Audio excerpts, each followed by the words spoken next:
Hello everyone, I am Chang Feng. The story brought to you today is a world-famous unsolved case. It's called The Black Big Fireworks Chang'an. The story is about the victim, Elizabeth Ann Schott, who was brutally murdered in Los Angeles.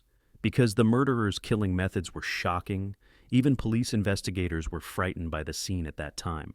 The deceased was not only abused by the murderer for a long time before her death, but even the body after death was extremely damaged. Due to the serious impact of the case at the time, it resulted in extensive media coverage and countless private investigators getting involved. But the case remains unsolved until the 21st century. This case has become a famous unsolved case in American history. This is what I want to tell you today. A world-famous mystery, the Black Dahlia Massacre. Where the story takes place, Los Angeles, California, USA. Los Angeles is the second largest city in the United States, and also the largest city in the western United States, often called the City of Angels. In 2017, it won the top 10 spring cities in the world title. The victim was in such a beautiful place when she was killed. So why is this murder still unsolved? Who is the murderer? What happened that year? Now we will travel back to January 15th, 1947, and sort out the details of the case together. On January 15th, 1947, at 10 a.m., a woman named Betty Bersinger, a housewife, was walking with her 3-year-old daughter on Norton Street lawn in Los Angeles. They were heading to the shoemaker to pick up shoes they had dropped off for repair. Betty saw something in the grass that appeared to be a broken plaster, cast of a human body. Taking a few steps closer to get a better look, she was shocked to find that it was not a plaster model, but a dismembered naked female corpse. Frightened, she quickly covered her daughter's eyes with her hands and immediately took her to the local police station to report the crime. The body was found at 10 a.m. and showed signs of being refrigerated, so the time of death could only be roughly estimated between 10:30 a.m. and 5 p.m. on the 13th. The cause of death was a severe blow to the head, possibly causing internal bleeding and blood loss, which likely led to choking. Judging from the dew on the corpse, it seemed the body became damp around 2 a.m. Despite the location being frequently visited by vehicles and pedestrians, there were no reports of sightings. On-site reports indicated that the victim had been beaten and tortured before death. The body was sawed into 2 large pieces at the waist, with the upper body and lower body placed about 50 centimeters apart. There was no trace of blood at the crime scene because the body had been washed very clean and all the blood had been drained. What was even more terrifying was that the organs of the deceased were removed, particularly in the lower body, where a hysterectomy-like wound was found. The chest was severely damaged, with the right breast nearly cut off and several burn marks from cigarette butts. Upper body organs were stuffed into the chest, and there were no traces of food in the stomach, only signs that the deceased had been forced to swallow feces. The victim also suffered multiple broken fingers, nails deeply pulled out, and traces of being tied up with ropes on the wrists and ankles. When the body was found, her black hair was spread around in a radioactive manner, resembling large black fireworks, which is why the case is also referred to as the Black Fireworks case.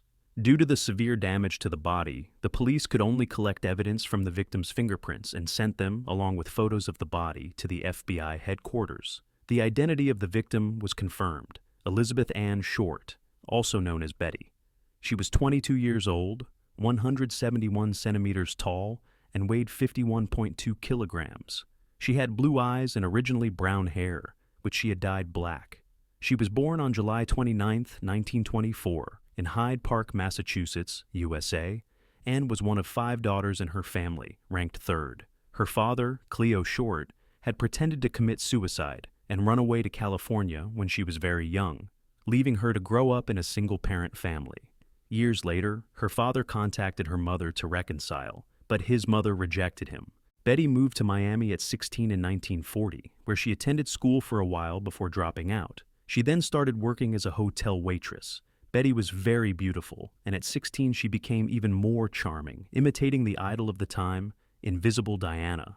She wore black clothing, including black underwear, skirt, stockings, black shoes, and even dyed her hair black. She also wore a cheap black ring, which contributed to the case being called the Black Fireworks. Betty had set 2 goals for herself. One was to marry a soldier, and the other was to become a star. She spent a lot of time hanging around naval bases and had ambiguous relationships with many soldiers. At 21, Betty confirmed a romantic relationship with a pilot named Matt Gordon in 1945, but the good times didn't last long. Gordon was sent overseas by the Army and died in a plane crash shortly after.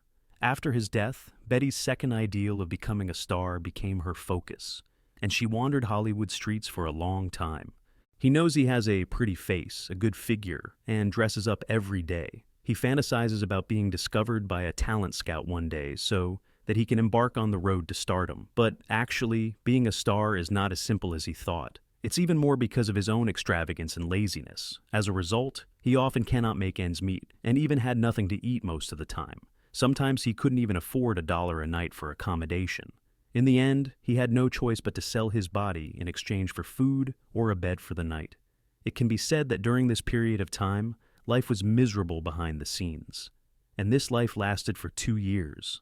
Until January 8, 1947, Betty decides to go to Chicago. It is said that one of Betty's friends received Betty's letter. The letter said that he was going to be a fashion model. This letter was also the last one written by the deceased before his death. On January 9th, a man named Robert Hong Manley, a salesman, drove Betty to the long-distance bus station in Chicago. This was also the last time Betty was seen alive. It is said that Betty was going to take a long-distance bus to see his sister. But did he go? No one will know anymore. When he was seen again, just a week later, he was already a corpse. Because behind the scenes, he didn't have a good relationship with the people around him. Even after being missing for a week, no one noticed, let alone went to the police station to report the crime. Betty is a star who longs for fame, someone who likes to be noticed. But in the end, no one paid attention to him. Even his funeral was extremely sad. Only 6 relatives came to visit, and they commented that he was eventually buried in an Auckland cemetery. January 23, 1947. That is, 1 week after the murder, someone sent the deceased's belongings to the newspaper. The relics were mainly behind-the-scenes proof of birth, a social security card, some photos of making money and friends, etc. One of the more valuable items was an address book. Police found that several pages in the address book were torn out, but there were still 75 male names and contact information. On a letter that came with the package from the newspaper, or a few sentences pieced together from books and periodicals, it was stated that this was the property of Dahlia. There would be letters coming because the murderer processed the letters, and no fingerprints or valuable clues were left behind. On January 25, 1947, black patent leather wallet and black shoes were found. The location was a few kilometers away in Block 25, in a trash can at Unit 181.9. But from the wallet and shoes found, no evidence left by the murderer was found. On January 28, 1947, a text message was sent to the police station, written by hand. The letter stated that Wednesday, January 29th at 10 a.m. was the turning point. The signature read, "Avenger, a big black gift." Many people speculated based on the content of the letter that the murderer probably surrendered at the above time. But the murderer did not appear at that time, and immediately sent another letter to the police, followed by a handwritten revised letter. It says, "I change my mind. You won't deal fairly with me. Dahlia's death was justified." After the Black Dahlia case was exposed, American society was in an uproar. People strongly denounced the murderer's cruelty and perversion, and urgently hoped that the police could solve the case as soon as possible. The police also received 16 letters, one after another, but the letters that were identified as the murderer were only the 3 mentioned above. The first letter can definitely be said to have been sent by the prisoner, while the second and third letters are also suspected to have come from the criminal. Unfortunately, from these 3 letters and packages, no fingerprints of the criminal were found, nor any other valuable clues. After the case was widely publicized, soon 33 people surrendered to the police, saying they were the murderer. But after various methods of investigation, the police eliminated their suspicions and sent most of them to mental hospitals. The 75 male stars originally found in Betty's address book were also investigated, but their suspicions were also eliminated.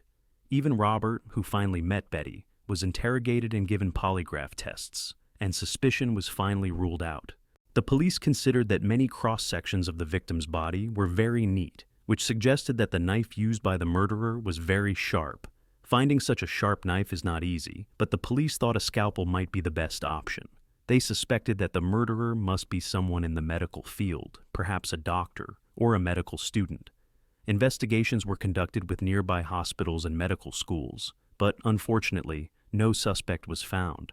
The police wanted to use psychological profiling to find new targets. After analysis, they believed that the murderer's inhumanely destroyed body showed that his psychology was extremely distorted. Perhaps he destroyed the body to achieve some kind of psychological pleasure. Afterwards, the murderer also openly wrote 3 letters and sent them to the police. This was clearly a provocation, showing that he thought the police couldn't catch him. He was an extremely confident person. The police found the victim's body, but no fingerprints were found. No evidence left by the murderer was found. This suggested that the murderer was a secretive person. After analysis, the police believed that they were looking for someone with a high IQ. Without any personal or physical evidence, finding such a person in the vast crowd was easier said than done. Although the Los Angeles police conducted detailed investigations throughout the city, it took them 3 years and hundreds of people related to the deceased to be investigated.